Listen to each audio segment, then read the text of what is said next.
ছেলে আমার খুব সিরিয়াস, কথায় কথায় হাসে না। জানেন দাদা, আমার ছেলের বাংলাটা ঠিক আসে না। ইংলিশেও রাইমস বলে, ডিবেট করে, পড়াও চলে। আমার ছেলে খুব পজিটিভ, অলিক স্বপ্নে ভাসে না। জানেন দাদা, আমার ছেলের বাংলাটা ঠিক আসে না। ইংলিশ ওর গুলে খাওয়া, ওটাই ফার্স্ট ল্যাঙ্গুয়েজ। হিন্দি সেকেন্ড, সত্যি বলছি, হিন্দিতেও দারুণ তেজ। কি লাভ বলুন বাংলা পড়ে? বিমান ছেড়ে ঠেলায় চড়ে। বেঙ্গলি থার্ড ল্যাঙ্গুয়েজ, তাই তেমন ভালোবাসে না।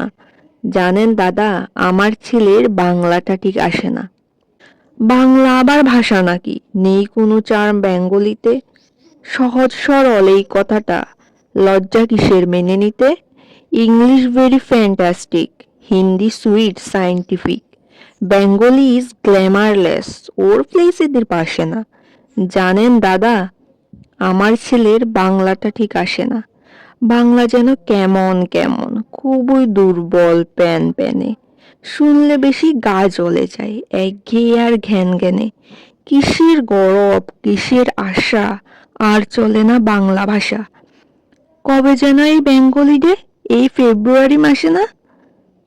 জানেন দাদা, আমার ছেলের বাংলাটা ঠিক আসে না। ইংলিশ বেশ বোম্বাস্টিক, শব্দে ঠাসা, দারুণ ভাষা। বেঙ্গলি ইজ ডিসগাস্টিং, ডিসগাস্টিং সর্বনাশা। এই ভাষাতে দিবানিশি হয় শুধু বাই পিএনপিসি। এই ভাষা তাই হলেও বেশি সবাই ভালোবাসে না। জানেন দাদা, আমার ছেলের বাংলাটা ঠিক আসে না। বাংলা ভাষা নিয়েই নাকি অ্যাংলো প্যাংলো সবাই মুগ্ধ। বাংলা যাদের মাতৃভাষা, বাংলা যাদের মাতৃদুগ্ধ। মায়ের দুধের বড়ই অভাব, কৌটোর দুধ খাওয়াই স্বভাব। ওই দুধে তেজ তাকত হয় না, বাংলাও তাই হাসে না। জানেন দাদা, আমার ছেলের বাংলাটা ঠিক আসে না।